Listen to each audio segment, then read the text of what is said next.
We knew it was going to be a successful family business. We knew it was going to be 100 hotels. That's the PR answer.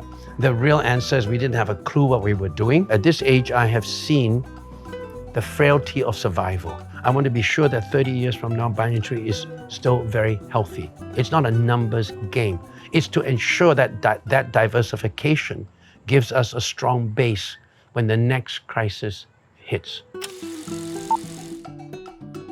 So when we first started, the real answer is no. I didn't have a clue what we were going to do, but along the way, discovering that Banyan Tree had purpose and meaning, and furthermore, discovering that our children actually resonated with it and so on, I thought about the family business I inherited, what it became, in a sort of quasi-negative manner. And over the course of 10 years, I progressively closed one business after another. But in closing all the other businesses, I realized that essentially, if you did not own a brand, then you would always be running just to stand still. So the lesson I learned from that was that if I ever were to start another business, it had to have branding as its key source of proprietary advantage. Banyan Tree should always, must always have a strong brand as an imperative for survival, was something I learned because of the disadvantages of our family business, which had no branding whatsoever. If you want to have a really long-lasting family business, it is not always necessary that future generations of a family business must also manage the business. I think Warren Buffett has also said how many children of Olympic athletes become Olympic athletes themselves. So I don't want to fool ourselves to thinking that if we keep on as a family business, oh, that all my children, my grandchildren, offspring are the best people to manage the business. That is absolutely not true. There are advantages to it being a family business, and that is we protect the company. We're not only after short-term profits. We have values. We have long-term patient view towards things that the family can have.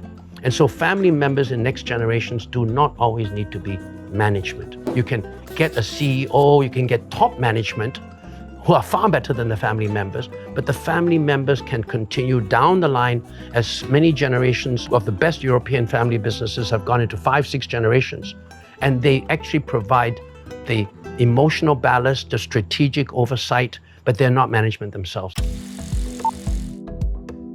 First of all, we think that this property is innovative within the whole context of Singapore, meaning people associate properties in Singapore either with the beaches, like in Sentosa, or they think about it in conjunction to, Marina Bay Sands and so on.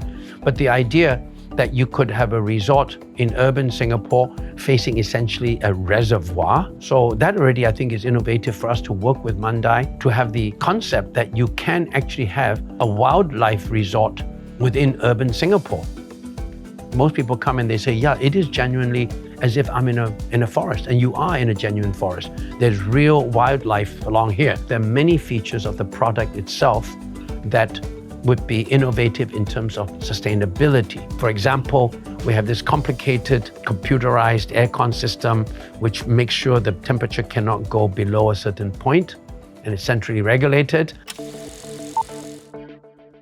In my industry, I have long learned that the hospitality industry is probably the most beset by event risks in the world. You get a tsunami, a natural disaster, business goes down.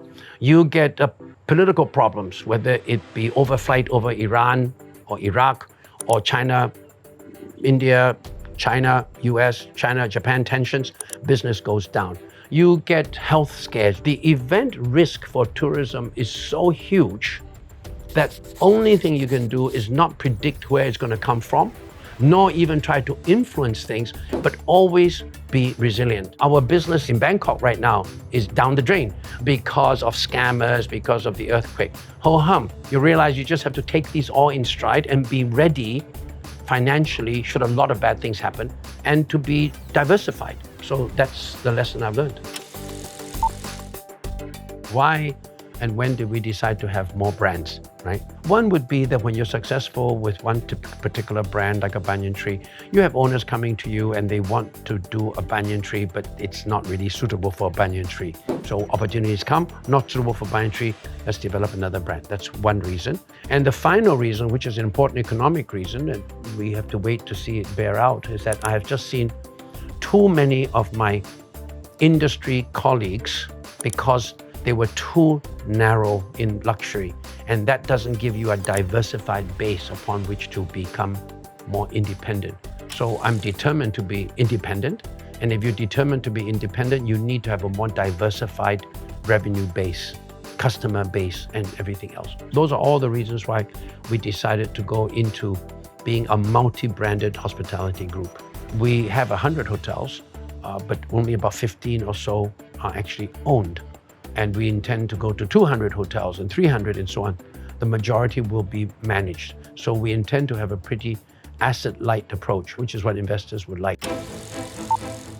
We're actually discussing with a few right now. That would be really quite interesting. You would in one go acquire something like 15, 20 management contracts. Several things that made us decide that we can now go towards inorganic growth. One is management capability, the other is financial capability. After 30 years, we have definitely the management capability and management depth now to absorb a inorganic acquisition of 15, 20 hotel contracts. The second one, of course, is that it's not cheap to do so. We were hit by COVID very badly, like everybody else, but we've been very fortunate that after COVID, our branded residences segment has grown phenomenally. We are now the single largest branded residences developer in Asia. And that even includes the big brands like Marriott, Four Seasons, and so on. And globally, we're number 4 in the whole world. So a lot of developers have wanted us to come in for branded residences. So that's a lot of royalty fees upfront. My personal bugbear is the fact that sustainability today seems to refer to only climate change and the physical environment. If you're going to talk about sustainability, the word implies what can last. A lot of companies are talking about sustainability and they contribute how many dollars towards carbon offsetting and so on, but they have a financial structure which is so dependent on fast growth or so dependent on debt that it's actually not sustainable. Or you could have a company whose corporate culture is so toxic that everybody leaves the company after 1 or 2 years. Is that sustainable?